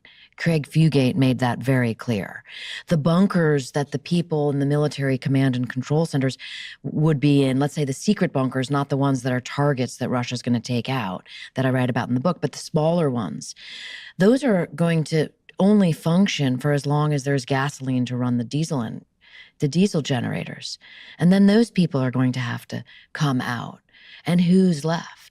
It's man returning to the most primal, most violent state as people fight over the tiny resources that remain. And by the way, they're all malnourished, everybody's sick, and most people have lost everything and everyone they know. How's that going to feel? It's going to feel, as you describe here on page 277, there are 1,000 flashes of light superheating the air in each ground zero to 180 million degrees Fahrenheit, 1,000 fireballs, each more than a mile in diameter, 1,000 steeply fronted blast waves, 1,000 walls of compressed air, 1,000 American cities and towns where all engineered structures in 5, 6, or 7 miles radius change physical shapes, collapse and burn, 1,000 cities and towns with molten asphalt streets, 1,000 cities and towns with survivors impaled to death by flying debris, 1,000 cities and towns filled with tens of millions of dead people, with tens of millions of unfortunate survivors suffering fatal third-degree burns, people naked, tattered, bleeding, and suffocating, people who don't look or act like people anymore. Across America and Europe, hundreds of millions of people are dead and dying, while hundreds of military aircraft fly circles in the air until they run out of fuel. I mean, that is some visual. How many people would be dead or dying, do you think, after those 72 minutes? Hundreds of millions of people die in the fireballs, no question. But the number that I think is very interesting to think about comes from Professor Toon and his team, who wrote a paper for Nature recently, 2022, and sort of updated nuclear winter idea based around food. And the number that they have is 5 billion people would be dead. The population of the planet currently is, what, 8 billion? Yes. So there'd be 3 billion people still alive. Where shall I go to be one of the 3 billion? I was just in New Zealand and Australia. That's exactly where you'd go. Although, according to Toon, those are the only places that could actually sustain agriculture? I was there 2 weeks ago, not even 2 weeks ago, it was maybe 10 days ago. I was in New Zealand and Australia. And at that time, I think Iran attacked Israel. Right. Yes. I was kind of happy. You were in the right place at the right time. I was Yes. kind of happy for where I was located. If I'm gonna, and I was thinking, I actually remember I was talking to my friends and I pulled up a map and I was trying to see how far away I was from everything. I was thinking because World War III started trending on Twitter, I was thinking if it does break out now, I think I'm probably pretty well placed. Is that the place to be? That is, according to Professor Toon. I mean, he was so generous with me. He shared a lot of his slideshows that he has for his students. And that is really pretty much what's left. I mean, because most of the world is, certainly the mid-latitudes would be covered in these, sheets of ice, the freshwater bodies. Places like Iowa and Ukraine would be just snow for 10 years. And so agriculture would fail. And when agriculture fails, people just die. And on top of that, you have the radiation poisoning because the ozone layer will be so damaged and destroyed that you can't be outside in the sunlight. And so people will be forced to live underground. And so you have to imagine people living underground, fighting for food everywhere except for in New Zealand and Australia. There was also another interesting detail that he shared with me that, 66 million years ago, an asteroid hit Earth and wiped out the dinosaurs and something like 70% of the known species. And Professor Toon compared nuclear war to that situation. And so when you really think about it, and again, this was also echoed by Craig Fugate, FEMA's director, you think about it, there's nothing we can do about an asteroid, at least not right now. And yet there is something, nuclear war is a man-made threat. And therefore, it has to be a man-made solution. What is the solution? I really believe that people motivate other people. It's like a fundamental truth on the smallest scale and on the biggest scale. And so there's one person who is incredibly powerful, and that is the President of the United States. For better or for worse, it's just the way it is. And so in the same way that the president has presidential sole authority to start a nuclear war, the president also has a very powerful pen with which he can write executive orders, an EO. And the story I tell on the hopeful note goes like this. When I was in high school in 1983, there was an ABC TV movie called The Day After. And it showed a fictional war between the United States and then Soviet Russia.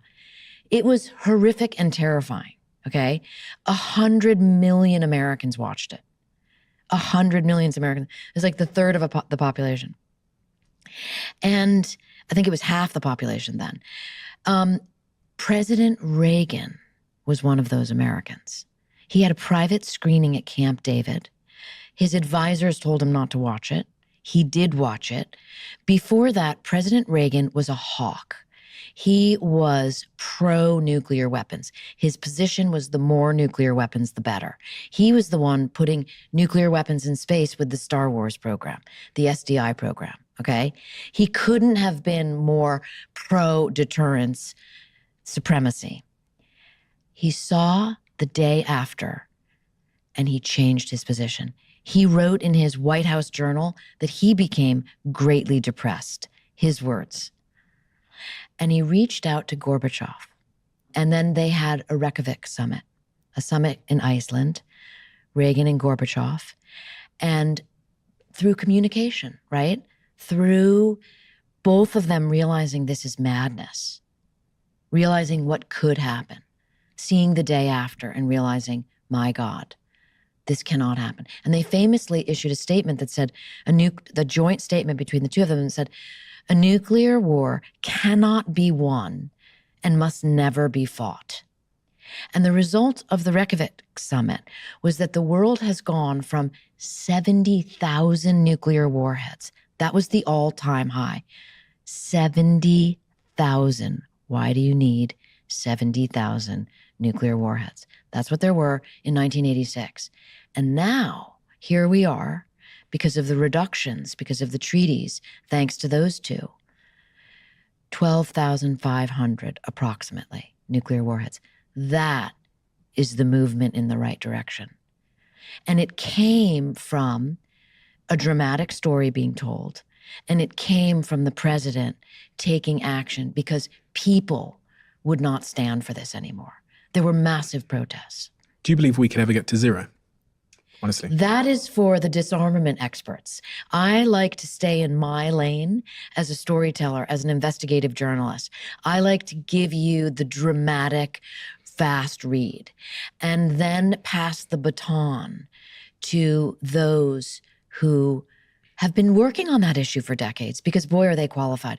I just had the great fortune of being invited to Brussels, where I was part of a nuclear expo, and there were members of the European Parliament in the audience. And there were all these disarmament people there, and I learned a lot about all of these groups. And they have the answer, and they are the ones that should be asked that question, and they are doing a lot to get us there.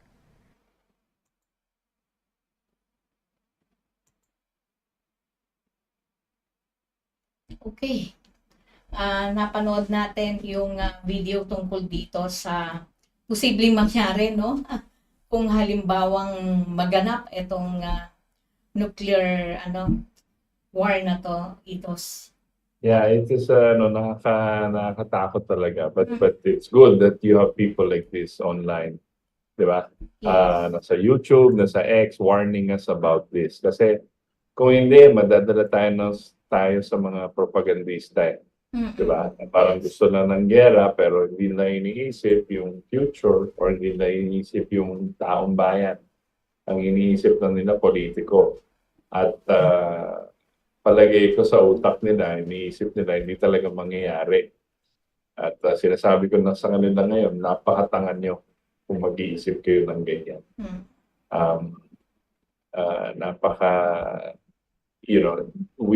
These are the experts around the world already being shown here, and being our opportunity to watch them and listen to them and what they've been saying. They've been warning.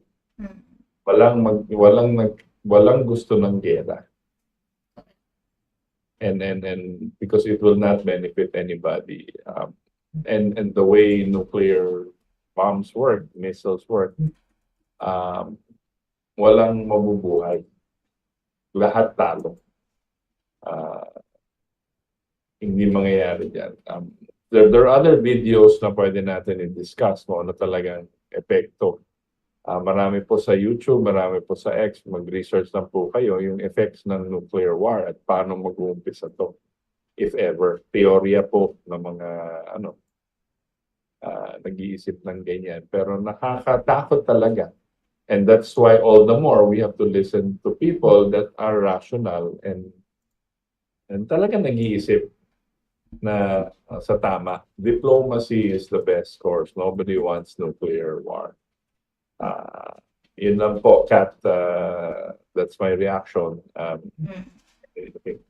Well, actually, kanina hindi ko makakalimutan yung word na nuclear winter. Naalala ko nung, di ba, yung sa Mount Pinatubo, nung pumutok siya, di ba? Ang layo ng inabot, hindi lang yung dun sa area ng Luzon. Hanggang dito sa Metro Manila, hanggang sa labas pa yata ng Pilipinas, umabot siya. Imaginein mo na lang kung ano ang naging epekto nito sa marami nating mga kababayan. Kung iisipin mo kung merong nuclear radiation, tapos lahat bagsak, meaning, sabi nga niya, there is no law and order. Gulo. As in, gulo talaga. Tapos wala kang kung natatandaan nyo yung Yolanda, 'di ba? Gulo yon dahil sa kalamidad na nangyari. But this time, this is different. Yes. Mabuhay ka man, gugustuhin mo, namatay ka na lang sana. Oo, Diba? yan ang sinasabi nila, parang the living will envy the dead. Yes, exactly. Kasi walang mabuhay. Kasi kung sabi mo, tama mo yung example mo, yung Pinatubo, tapos nangitim, tapos yung mga pumunta sa atmosphere, blocking out the sun. Ang agrikultura, nasira. Hindi pa nga yung tumagal di ba? Nag-apekto yan, yung mga dust and yung mga dinala ng hangin, pumunta sa ibang bansa, na-apekto rin. Yes. Pero hindi na blackout yung sun. Ito, pag nagawa to, isang bombang malaki, maybe 15 kiloton or something, which is already 1,000 times, 100 times bigger than the Hiroshima and Nagasaki bombs. Hindi lang yung mga namatay kaagad pag naputokan tayo. Yung nuclear winter, sinasabi nila, iba-blackout niya yung sun mga 4 years. Grabe. So walang tutubo. Tapos yung tubig, kontaminado na. Yes. Walang electricity, walang internet, walang lahat. So, paano ka mabubuhay? Di ba? Exactly. So, siguro, maliban na lang kung meron kang nakatago mga canned goods at lahat sa bahay mo kung buhay ka pa. Diba? Hindi rin tatagal ito. Hindi Definitely. tatagal. Kung 4 years yan, tsaka hindi ka wala na. Hindi parang, tapos paglabas mo, hindi mo alam, papatayin ka ng ibang tao dahil sa kain. Diba? Oo. Diba? So, that's the scenario that we're looking at sabi nga nila Armageddon, end of the time. Pero sabi nga ni Annie Jacobson, sabi niya, ang meteor na tamaan yung Earth, hindi natin kontrolado yun. Yes. Ito kontrolado natin. Because it's Right. man-made. It's man-made. So, sabi niya, this is what people should think about. Pero, sabi ko nga, ang intensyon ng mga to ay gera. Kaya nga, nag-warning tayo 6 months ago, start of the new year, sabi ko, there's going to be an escalation. And there's going, not because of it was happening, it's because they want it to happen. These guys, who's they? Yun yung mga sinasabi natin mga elite, yung mga Western banks, Western leaders. Because talo na sila sa sistema. Wala na. So, ang gusto lang nila, gulo, buong mundo, kasama sa gera, inisip nila, kinakalculate nila, ina-analyze nila, sila ang mamumuno pa rin. Ganun po sila mag-isip. Hindi mo maintindihan ng tao pero kung nasa poder ka, inisip mo kung paano ka ayaw mo umalis doon. So this is what's happening now. Despite the new financial system, despite the BRICS, despite the efforts for peace, the real peace, matigas pa rin ang ulo. So we're going to have to expect more upheavals in the coming weeks, the coming months. Tuloy-tuloy po yan. And hope you keep joining us dito sa Ating Katipunan every Sunday kasi tayo lang nagbabalita ng ganito. At lagi tayong nakatutok sa loob at labas ng ating bansa sa mga kaganapan dahil importante na makita natin, updated tayo sa mga nangyayari dahil hindi porke yan gulo lang ng Russia and Ukraine and US and China, hindi na tayo kasama doon. Wake up, people! Wake up, Filipino people! Yan ang lagi sa ating sinasabi ni Scott Ritter. Paulit-ulit yan na naririnig natin sa mga social media and even in our report sa mainstream ngayon. Kaya, it's high time. It's high time na really na magkaroon ng panawagan, itulak natin ang ating pamahalaan. And bago tayo tuluyang magtapos, it's already 8:37 na. Nasa ikalawang bahagi na po tayo ng ating palatuntunan. Philippine Standard Time po at kayo po ay nakikinig pa rin sa impilan po ng RMN DZXL 558 kHz AM band at sabayan niyo po kaming napapanood sa pamamagitan ng social media accounts ng Katipunan Channel. Please like, share, and subscribe ang ating pong mga YouTube accounts, ang ating pong Facebook page, of course, ang Twitter, ang X po natin, napaka-importante po niyan, and of course, in Rumble. At lagi po kayong tumunghay sa ating mga social media accounts dahil marami po kaming mga updates ngayon dyan at kung hindi man nyo po nakikita sa mainstream, dito po bisitahin nyo. But we assure you na lagi po kayong ibibigay po namin sa inyo ang katotohanan. At kung hindi man po ninyo naintindihan, mag-iwan lamang po kayo ng mensahe sa atin pong mga social media accounts para po sa oras na po ng ating palatuntunan ay ipapaliwanag po sa atin ni Itos. At sama-sama po tayo, pag-aralan po natin, tignan po natin ito kung ano po ang nangyayari sa ating bansa. Well, it's time to read the text messages sent by our listeners. Their opinion does not necessarily reflect our own, but we reserve the right to read them to the public in the interest of freedom of speech. Of course, we have first text, si Christopher Cruz. Great show, keep it up. At sabi naman ni Fernando Rosales, yan, present daw siya. Naka-check-in sa atin. At si Victima 147, wala siyang I'm Jake, pero magising kung bulag sa pera. Paano magising kung bulag sa pera? Nga, no? Pero at the end of the day, alam nyo po, baliwala po yung pera. Kung nagkakagulo na, at sabi nga ni Itos kanina, di ba, kung talagang totally na devastated na lahat, ano pa? Ano pa ang silbi ng pera niyo? At sabi naman ni Vian, bago to. Sabi niya, good evening KDP at sa lahat Ang WPS ay wala sa mapa, South China Sea po yun. Ang Philippine Sea po ay nasa kabilang banger ng South China Sea. Ang COVID at gera ay gawa ng US. Sabi naman ni Lawrence Robert Tampus Halpin, good question and elaboration, Ma'am Cathy. Na-triggered si Marine Officer Scott Ritter and showed tough love sa Pinas. Nag-viral ang reels na yon. West Philippine Sea Worthless Piece of yan. And si BBM ang nagtutulak na pumasok ang mga kano sa situation sa ASEAN. Hindi ko akalain na hilig pala nito ay chaos at confusion.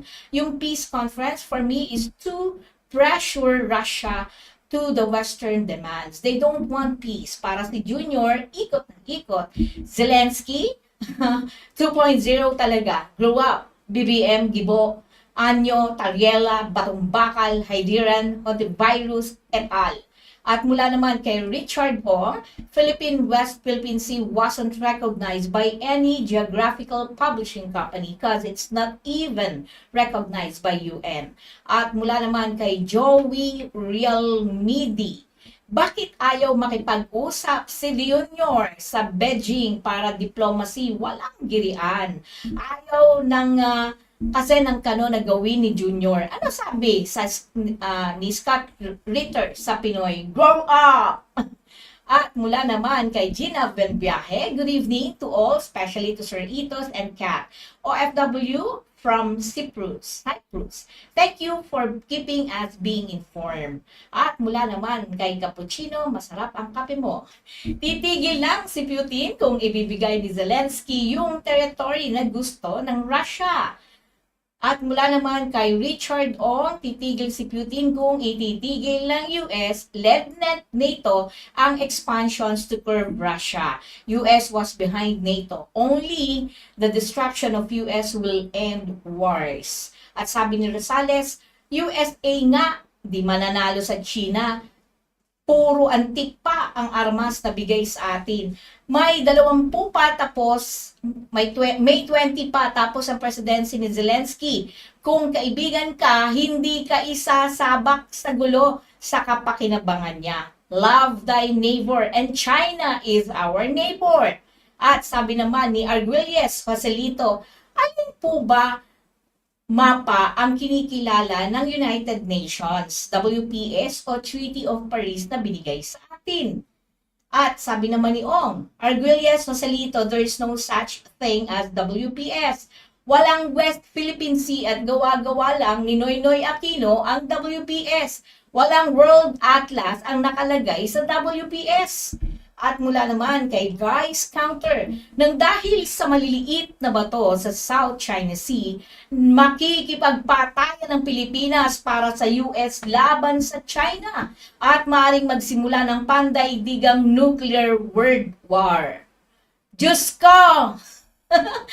Yan ang sabi ni Guys Counter. At sabi naman ni Roby Ledesma, good evening to all. At mula naman kay Lawrence Robert Campus Halpin, very little group of people who knows about this. China is our friend, our neighbor, and US would lose in a hot war. The US purpose is to use us Pinoys to bring down the GDP of China by 35%. At mula naman kay Fernando, na Zelensky is a comedian by profession. Sabi ni Richard naman, maraming Russian people na nakatira sa Donbas, Luhansk, Donetsk at ang pinagpapatay ni Zelensky since 2014. G7 countries, most of them are now on economic decline. Japan Kishida was hated by many Japanese cause the price of yen continuously falling. At sabi ni Kapo, Chino, ready na tulong kay Zelensky galing sa katatapos na G7 dito sa Europe. Gusto ni Putin aalis ang Ukraine sa NATO. At sabi ni Richard, Ukraine wasn't part of NATO because some other countries were against its membership. Mula naman kay Vian, adik din kasi si Zelensky. Tulad ni Bangag, kaya yes sir na lang ang yes sir. Sabi ni Fernando Rosales, Putin's SMO objective is demilitarization and denazification of Ukraine. Kinasuhan pa sa ICC dahil kinupkop ni Putin ng mga bata at matanda sa Russia. Sabi ni Ong, expansion ng US-led NATO ang ikinagalit ng Russia dahil unti-unti nang pinapakita ng US-NATO ang tunay nilang layunin. Pabagsakin ng Moscow, yan ang layunin ng US-NATO. At mula naman kay Jan, na first time ko siyang nakita dito, may nanalo ba sa gera? Ilan ang namamatay sa mga gera? Ilang infrastructure, building, lupa at iba pa ang namamatay? At mula naman kay Eric Gray, it's a wake-up call for the Philippine government and for the Filipinos. The Americans are not our friend, never was. They'll involve us in an unwinnable war. Scott Ritter said it best and on point. Sabi ni Roby Ledesma, tama si Duterte noon pa yan. Sinasabisa natin. Okay. Sinasabi sa atin. Okay. At sabi ni Kapu, katatapos lang ng petrodollar. At sabi ni Lawrence, dapat matagal na tayo bumili ng yuan. Sabi naman ni John, nangyayaring gera dahil sa interest ng mga corrupt politicians, corrupt organization, nakawan ng natural resources. Yan ang sabi ni John. At sabi ni Fernando, petrodollar by Nixon/Kissinger expired last May. Sabi ni Robert, babagsak na ang USD. At mula naman kay Vian, wala na ang US at EU. Tapos sabi uli ni Ann, kung nangangailangan sila ng maraming pera, bakit hindi nila inuutusan ng mga bangko, Canon Printing Press na gumagawa ng maraming pera? At sabi ni Sir Veliano Gonzaga Jr., better for the Philippines to join BRICS. At sabi ni Robert, ala na tayo ginto. Okay. At sabi ni Hannah, good evening po, watching from Leyte. Thank you, Hannah. At mula kay Lynn Mutas Sarko, good evening po, Ma'am Cathy and Sir Itos. Thank you po, Ma'am Lynn. At mula kay Brian Neil Librando, first time listener here. Thanks, Miss Cathy Cruz, for asking your question at the press con of the Schiller Institute. Sad that the mainstream media doesn't care about this at all. Are they all paid or in cahoots with? Well, actually, Brian, nagpapasalamat ako sa ibang mga mainstream na kinapture nila ang nangyaring emergency press con na ito ng Schiller. At especially to Manila Times, SMNI, and meron ding iba pang mga vloggers din na kilala na nag-share ng atin. So, thank you to all. Anyway, bago po tayo tuluyang magpinid ng ating palatuntunan, hingan muna natin ng mensahe ang Pangulo ng Katipunan ng Demokratikong Pilipino, walang iba kundi si Itos Valdes. Itos? Yeah, thank you, Cathy, and thank you sa mga reactions natin and questions, and comments, we welcome that. Again, I would like to encourage na lahat ng nanonood at nakikinig sa atin, Please do a lot of research. Nandun na sa labas. Do not just limit your perceptions or your information sa mainstream media o binibigay ng mga dyaryo, radyo o TV dito sa atin. Kasi most of that, kulang na kulang ang binibigay sa atin na impormasyon. So, right now, swerte po tayo. You have so many platforms, no? Rumble, Twitter, YouTube, tsaka even Facebook sometimes, na lahat ng katotohanan lumalabas. And not just on this nuclear war danger and the politics, but also on the health. Marami po nangyayari, lalo na tungkol sa pharmacies and the recent lockdowns and the supposed jabs, no? Ang dami po nangyayari dito at it's good to be informed on this. So I would encourage na tuloy-tuloy lang ang pag-research nyo. Listen to the experts, the real experts, at wag yung mga na-mention kanina mga pangalan ng mga local experts na wala namang alam. They are propagandists. We can say that because we've listened to them for a while. Pare-pareho lang ang sinasabi nila. Sinasabi lang quote-unquote political analysts, but they do not deal with the realities of the world that's happening. So we are in a very dangerous position pa rin, situation sa world. We are on the brink of probable open war. I want to add also sa US now, nagpasa sila ng law na ita-draft na yung mga 18 to 24 na lalaki. When they do that, nag-institute na naman ng draft, gegera talaga sila or they're preparing for war. It's unfortunate, but they're going to send a lot of young people again to their deaths. Like the Vietnam War, which wasn't really and then lahat ng ibang mga gera na manufactured naman nila. So this is what's happening now sa mundo. So, and the counter to that is to join with nations that do not want war and want to create a new system of peace and development for all. And for what we've seen, it's the BRICS. So if anybody in our administration, President Marcos and his cabinet members are listening to that, we appeal that you join and consider putting the Philippines on good standing with the BRICS right now. The Titanic has struck the iceberg. Let's go to the lifeboats. It's useless to wait around because it's going to sink. It is sinking already. So yun ang mensahe ko. Thank you sa mga engineers sa Radyo Mindanao Network for always being alert and supporting us here, and all of our listeners and friends who continue to support and get involved in the discussion. It is our future that we need to, that's in our hands. We have to take control of it and make sure that the future generations are able to flourish because of what we did today. Yun lang, Kath. Good night. Good night, Titos, and thank you sa iyong mensahe. At syempre, bago po tayo tuluyang magpinid ng palatuntunan, ay gusto ko lamang pong iwanan po sa inyo ang salitang ito. No?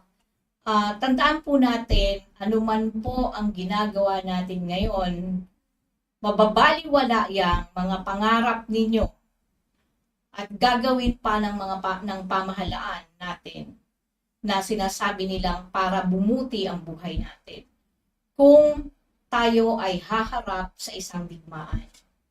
Walang sino mang talo o panalo. Lahat, obviously, talo nung pinaliwanag sa atin ang epekto ng nuclear war. At sana po, pakinggan nyo ang panawagan ng Pangulo ng Katipunan ng Demokratikong Pilipino na si Valdes. Dahil oras na po para tayo ay umanib sa isang organisasyon na tinatawag nating BRICS para nang sa ganon na makaiwas tayo sa napipintong digmaan.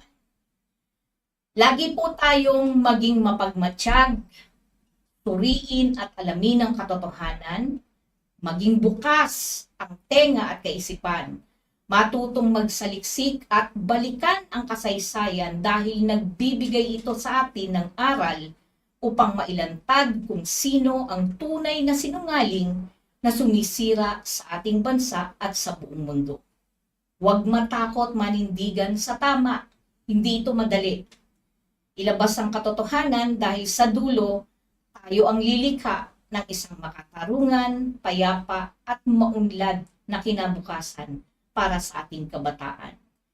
Gisingin ang ating mga pinuno sa publiko at sa pribadong sektor na ang pangangalaga ng tao, pagtataguyod ng pangkalahatang kapakanan at kabutihang panglahat, at ang pagsustulong ng kapayapaan ay dapat na kanilang pangunahing interes at pananagutan.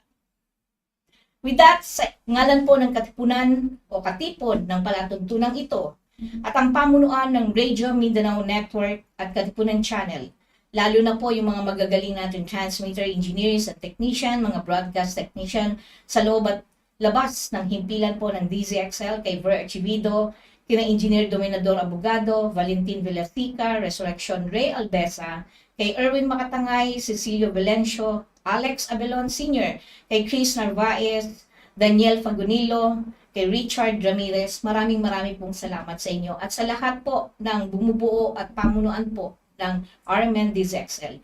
Kami po ay pansamantalang nagpapaalam at nagpapasalamat na sinamahan ninyo kami, ang Hora de Peligro ng ating bayan at ng buong mundo.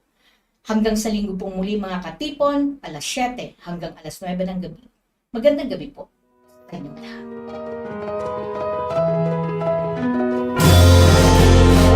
Inyong napakinggan si Itos Valdes kasama si Cathy Cruz at iba pang katipon na nakilahok sa talakayan.